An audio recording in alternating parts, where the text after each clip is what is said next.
Long live the king.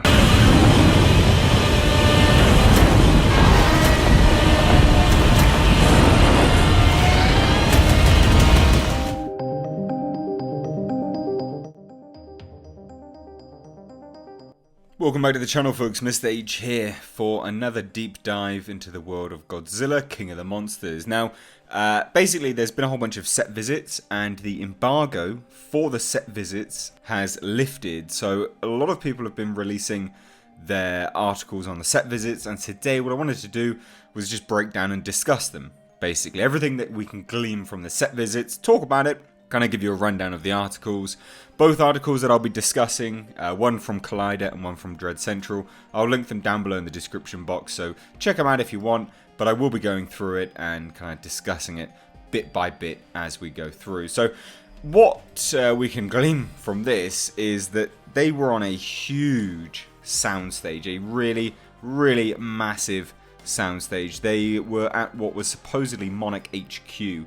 And this is now, anyway, an underground Monarch HQ. It's what was kind of teased in the IGN teaser, which was released, again, a few hours ago now. And it's a really, really interesting base of operations that they have. The base itself is said to be 2 miles under the ocean, and it's in Godzilla's territory, his lanes. So where we've seen Godzilla running about or swimming about on monarchsciences.com tracker, that's where Monarch's base is, somewhere around there. And it could even be along in the South Pacific. A lot of people thought it was a Monarch site which would be pertaining to King Kong. It might actually be the Monarch base. We don't know as yet, but there you go. So everyone which was in attendance was in this Monarch base anyway. And they got to watch a fantastic scene play out. It's a bit of an information scene. It's a lot of characters chit-chatting to one another, but there were some very, very specific details which was revealed via Dread Central. In fact, even dialogue pieces. So if you don't want any spoilers, just click off the video. But let's get into it now anyway. So we had, what we opened with anyway in this is Hawkins' character, Sally Hawkins.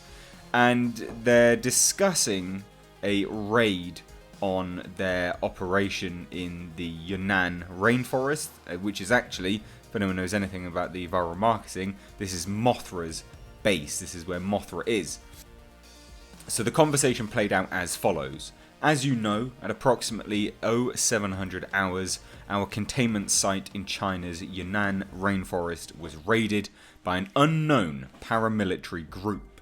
Dr. Emma Russell and her daughter Madison were taken hostage. We've now confirmed that this is the man responsible, Jonah Allen, a former British Army colonel turned anarchist.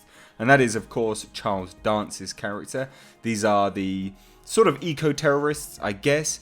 It's interesting to note that in Collider's article, they state that Charles Dance's character is trafficking in Titan DNA, or Kaiju DNA. A lot of people get annoyed when I say Kaiju. Guys, just quick history lesson, Kaiju is what? It's the Japanese term for this. It wasn't invented by Pacific Rim. So for everyone getting their, fannies in a twist about it, it's not a Pacific Rim term. It is actually a traditional Japanese term, Kaiju, Titan. So anyway, so apparently Charles Dance's character is trafficking in Titan DNA, which is interesting. It's not something which Dread Central really elaborate on that much, but the conversation continues. And after previously attempting raids on Dr. Russell's labs in Cairo and Tokyo, Hawkins states Jonah has now targeted her latest work, the Orca, an experimental device capable of communicating with the Titans. So there's a few things here. There's a lab in Cairo and Tokyo.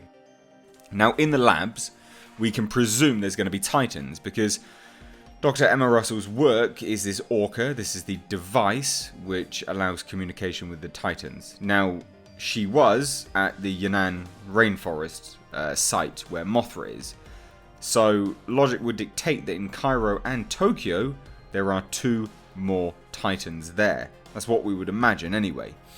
Now, interestingly enough, there is some more information which which kind of continues on in the Collider article anyway, they make special note that actually Mothra escaped from the clutches of Charles Dance's character at that raid. So what happened was Dr. Emma Russell and the daughter, Madison, played by Millie Bobby Brown, they are taken hostage, apparently, by Charles Dance's character.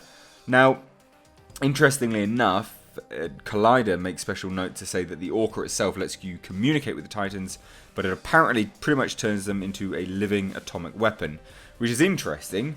Not really something I had considered before. I don't know whether there's a miscommunication there. It's not really mentioned in any of the other articles from the set visits. But Collider do state that Dance's character wants to capture Mothra alive, but apparently Mothra is potentially just a decoy. Now, there's an interesting discussion between Mark and Emma. They are husband and wife. Emma wants to save or protect the Titans. Mark wants to kill them all. I would imagine there's going to be some twists and turns through that. I doubt Vera Farmiga's character, Dr. Emma Russell, just wants to save the Titans. It's incredibly unlikely. But moving on from there, there's some massively interesting bits to know. So, the Antarctic set itself is Outpost 32. This is where King Ghidorah is. It's kind of a nod to The Thing, which was Outpost 31. Most of the characters crash at the Site 32 at one point in the film, which would make sense. We've seen it in bits and pieces of the trailers here and there. Now, on the topic of Monarch's new HQ, it is underwater. There's jagged rock faces. There's even fossils inside the rocks. There is an interesting snippet of information with respect to Monarch's relationship with Godzilla at the moment as well. There is some very blurred lines between friends and foe. They're treading an uneasy balance there. They're still trying to find an equilibrium, a happy medium between the two. And as we learned in IGN's set visit as well from the producer himself, he states that as the new Titans enter the fray, it just changes the whole dynamic even further. There is going to be a Easter egg to Kong. He's dubbed Titanus Kong. He's on one of the screens in Monarch's HQ base apparently. But then there is also 4 other Titans that are going to be on the screens. We've got Leviathan, Typhoon, Abandon, and Behemoth. So in terms of what they are, who knows? Your guess is as good as mine. No idea who they are.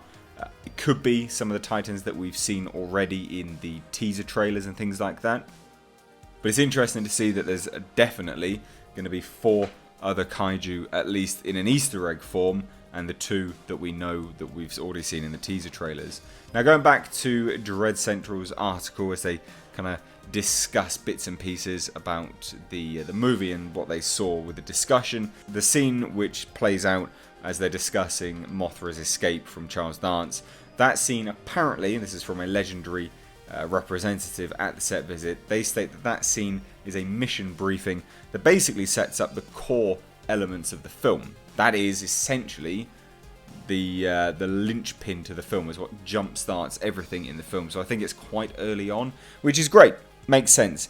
And also, if we're looking at everything which we've already seen in the trailers, it would actually make sense that that's pretty much early on in the film. We've basically not seen any of the last elements of the film, which is great. I mean, oh yeah, I know some of the fights maybe, but the core story elements, yeah, we've not really seen anything, which I think is absolutely awesome.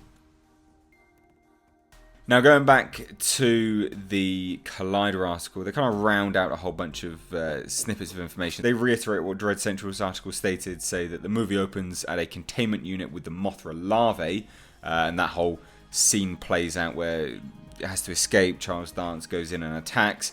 Mothra apparently looks really, really good. They've seen some more images and art and things like that. At various points in the movie, it looks like Rodan and Mothra will fight, and then Godzilla and King Ghidorah fight. So again, stuff which we've seen in the trailers. Ghidorah will lay waste to Fenway Park. We've seen it. Rodan emerges from a volcano in Mexico. Again, we've seen it. There will be an aerial chase with Monarch personnel in a vehicle called the Argo. I revealed that not too long ago. That was actually leaked on some toy images. So yeah, the Argo is the mobile base of operations. It's that big aircraft. King Kong, again, as per Collider, will just be an Easter egg, but he's not going to be in the film.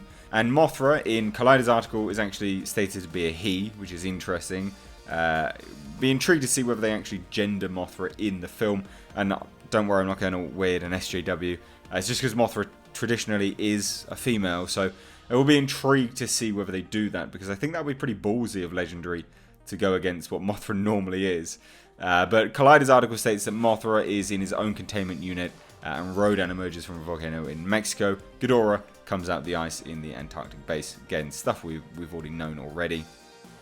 There are references to King Kong in this film, so they are connecting the universe up together, which again, really nice to see, really good.